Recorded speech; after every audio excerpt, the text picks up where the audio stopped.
बिस्मिल्लाहिर्रहमानिर्रहीम। अस्सलाम वालेकुम। मैं हूं हसीब الرحمن। हमेशा की तरह एक बहुत ही खूबसूरत वीडियो लेके आपके सामने हाजिर हुआ हूं। आज की वीडियो है 3 भाइयों की अजीब कहानी। तो इस वीडियो के मिलियन से ऊपर व्यू आए हैं एक वीक में, एक हफ़्ते में। तो मैंने सोचा है कि इस पे एक रिएक्शन वीडियो बनाते हैं। मैंने भी इसको अभी देखा नहीं है, तो आपके सामने इसके रिएक्शन होंगे। तो आए बिना टाइम ज़ाया किए चलते हैं वीडियो की जानिब। बिस्मिल्लाहिर्रहमानिर्रहीम। अस्सलामुअलैकुम। कहते हैं कि किसी जगह एक शख्स रहता था जिसके 3 बेटे थे। इस शख्स ने अपने तीनों बेटों के नाम अब्दुल्ला रखे हुए थे। दिन गुजरते रहे, हत्ता कि इसे मर्जुल मौत ने आ लिया। इसने अपने तीनों बेटों को बुलाकर वसीयत की कि अब्दुल्ला को वरासत मिलेगी, अब्दुल्ला को वरासत नहीं मिलेगी और अब्दुल्ला को वरासत मिलेगी। इसके साथ ही इसकी रूह कब्ज़ हो गई। ये खुद तो फौत हो गया, मगर अपने बेटों को हैरत में डाल गया कि कैसे फैसला करें किन 2 अब्दुल्ला को वरासत मिले और किस एक को नहीं मिलेगी। तीनों ने फैसला किया कि शहर जाकर काजी से अपना मसला बयान करें और इससे कोई हल मांगे।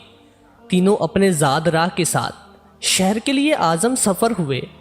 रास्ते में इन्होंने एक ऐसे शख्स को देखा जो अपनी किसी गुमशुदा चीज़ को तलाश करता फिरता था। इन भाइयों के पूछने पर इसने बताया कि इसकी ऊँटनी गुम हो गई है, जिसे वो तलाश करता फिर रहा है। एक अब्दुल्ला ने पूछा, क्या तेरी ऊँटनी एक आंख से कानी थी? इस आदमी ने कहा, हाँ, ऐसा ही था। दूसरे अब्दुल्ला ने पूछा, क्या तेरी ऊँटनी एक टांग से लंगड़ी थी? तो इस आदमी ने जल्दी से कहा, बिल्कुल सही, मेरी ऊँटनी वाकई एक टांग से लंगड़ी थी। तीसरे अब्दुल्ला ने ऊँटनी के मालिक से पूछा, क्या तेरी ऊँटनी की दुम कटी हुई थी? तो इसने खुशी से कहा, बिल्कुल ठीक, मेरी ऊँटनी की दुम भी कटी हुई थी। बस अब जल्दी से बता दो, मेरी ऊँटनी कहाँ है? तीनों अब्दुल्ला ने मिलकर जवाब दिया, बाखुदा हमें आपकी ऊँटनी के बारे में कोई इल्म नहीं, हमने इसे हरगिज़ नहीं देखा। ऊँटनी का मालिक इनकी ये बात सुनकर गुस्से से पागल हो गया। इसने फैसला किया कि इस तीनों को खींचकर काजी के पास ले जाएगा। इसे पूरा यकीन था कि इसकी ऊँटनी को ये तीनों ज़िबा करके खा चुकी हैं और अब अपने जुर्म को छुपाने के लिए झूठ बोल रहे हैं। ऊँटनी वाले ने जब तीनों को अपना इरादा बताया तो इन्होंने कहा, हमें कोई एतराज़ नहीं, क्योंकि हम खुद भी काजी के पास ही जा रहे हैं। जब ये चारों काजी के पास पहुँचे तो ऊँटनी वाले ने काजी से अपना किस्सा बयान किया। काजी ने इन तीनों से कहा, जिस तरह तुम तीनों ने ऊँटनी की निशानियां बताई हैं, इसका एक ही नतीजा निकलता है कि ऊँटनी तुम तीनों के पास है। बेहतर है कि तुम अपने जुर्म का एतराफ़ कर लो। पहले ने कहा, जनाबे आली, हमने ऊँटनी तो नहीं देखी थी, हाँ अलबत्ता ऊँटनी के आसार ज़रूर देखे थे। जब मैंने इससे कहा कि तेरी ऊँटनी एक आँख से कानी है, तो मैंने देखा था कि रास्ते में एक तरफ का घास तो खूब चरा हुआ था, मगर दूसरी तरफ का वैसे ही मौजूद था। इसका एक ही मतलब था कि इस शख्स की ऊँटनी एक आंख से कानी रही होगी। दूसरे अब्दुल्ला ने कहा, मैंने देखा था कि रास्ते में 3 कदम तो गहरे लगे हुए थे, जबकि चौथा कदम ज़मीन पर मामूली पड़ा हुआ था, जिसका मतलब बस इतना ही बनता था कि ये जानवर लंगड़ा भी था। तीसरे अब्दुल्ला ने कहा, ऊँट जब राह चलते हुए अपना गोबर गिराते हैं तो दुम से इधर उधर बिखेरते हैं, जबकि हम जिस राह से आए हैं वहाँ पर गोबर एक ही लाइन में सीधा गिरा हुआ था, जिसका एक मतलब हो सकता था कि ऊँटनी की दुम कटी हुई है, जो अपना गोबर दाएं बाएं नहीं फैलाई।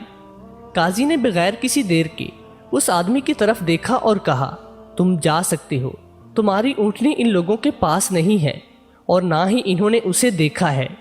ऊँटनी वाले शख्स ने जाने कि इन तीनों भाइयों ने काजी से अपना किस्सा बयान किया, जिसे सुनकर काजी बहुत हैरान हुआ। इन तीनों से कहा कि तुम आज की रात मेहमान खाने में ठहरो, मैं कल तुम्हें सोचकर कोई हल बताऊंगा। ये तीनों मेहमान खाने में जाकर ठहरे तो इन्होंने महसूस किया कि इनकी निगरानी की जा रही है। कुछ देर के बाद इनके लिए खाना लाया गया, जो गोश्त के पके हुए सालन और रोटियों पर मुश्तमिल था। पहले ने खाने को देखते ही कहा, यह सालन कुत्ते के गोश्त का बना हुआ है। दूसरे ने कहा, रोटियां जिस औरत ने पकाई हैं वो हमल के साथ और पूरे दिनों से है। तीसरे ने कहा, यह काजी हराम की औलाद है। बात काजी तक पहुंच गई। उसने तीनों को दूसरे दिन अपनी अदालत में तलब कर लिया और तीनों से मुखातिब होकर कहा, तुम में से किसने कहा था ये कुत्ते का गोश्त पका हुआ है? पहला बोला, मैंने कहा था। काजी ने बावर्ची को बुलवा कर पूछा तो इसने एतराफ़ किया कि पकाने के लिए कुछ नहीं था। तो इसको शरारत सूझी और इसने कुत्ता मारकर इसका गोश्त पकाया और इनको खाने के लिए भिजवा दिया। काजी ने पहले से पूछा, तुम्हें कैसे पता चला ये गोश्त कुत्ते का है?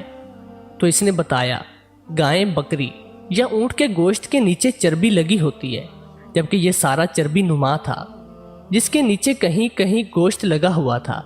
काजी ने कहा, तुम वो अब्दुल्ला हो जिसको अपने बाप के माल से विरासत मिलेगी।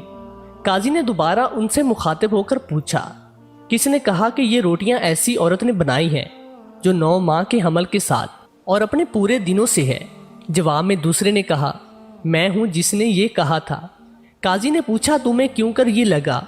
तो इसने कहा, मैंने देखा रोटियां एक तरफ से फूली हुई और खूब पकी हुई हैं और दूसरी तरफ से कच्ची और मोटी रह गई हैं। मैंने इसी से यही अखज़ किया, रोटियां बनाने वाली ऐसी खातून है जिसे तकलीफ़ के मारे ज़्यादा झुका नहीं जा रहा और वो सामने की चीज़ भी नहीं देख पा रही, जिसका मतलब यही बनता है कि औरत हामिला है और रोटियां बनाने में तकलीफ़ महसूस करती रही है। काजी ने इस दूसरे से भी कहा कि तुम वो अब्दुल्ला हो जिसे इसके बाप के तरका से विरासत में हिस्सा मिलेगा। फिर काजी ने तीनों से मुखातिब होकर पूछा, ये किसने कहा था कि मैं वालिदुल हराम हूँ? तीसरे ने जवाब दिया कि ये मैंने कहा था। काजी उठकर अंदर गया और अपनी माँ से पूछा कि क्या ये सच है कि वो हरामी है? तो उसकी माँ ने कहा, ये सच है कि तुम हराम की हो। काजी ने वापस आकर इस तीसरे अब्दुल्ला से पूछा, तुम्हें क्यों कर मालूम हुआ मैं हरामी हूँ? तो इसने जवाब दिया, अगर तुम हलाली होते मेहमान खाने में हम पर निगरानी ना मुकर्रर करते, ना ही कुत्ते का गोश्त पकवा कर हमें खिलाने के लिए भिजवाते और ना ही कच्ची रोटियां किसी मजलूम औरत से बनवा कर हमें खिलवाते। काजी ने उसे मुखातिब करते हुए कहा कि तुम वो अब्दुल्ला हो जिसे उसके बाप के माल से वर्सा नहीं मिलेगा। तीसरे ने हैरत के साथ काजी को देखा और पूछा, मगर ऐसा क्यों? काजी ने कहा, क्योंकि एक हरामी ही दूसरे वालिदुल हराम को ठीक ठीक पहचान सकता है और तुम भी मेरी तरह हराम की औलाद हो।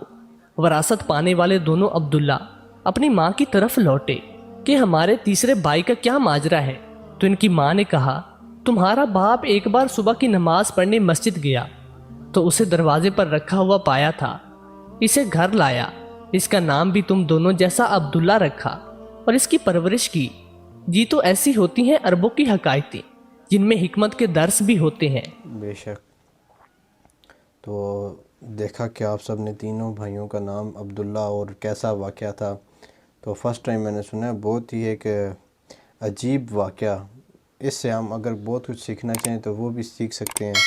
अगर आपको वीडियो अच्छी लगे तो मेरे चैनल को सब्सक्राइब करें, लाइक करें, शेयर करें।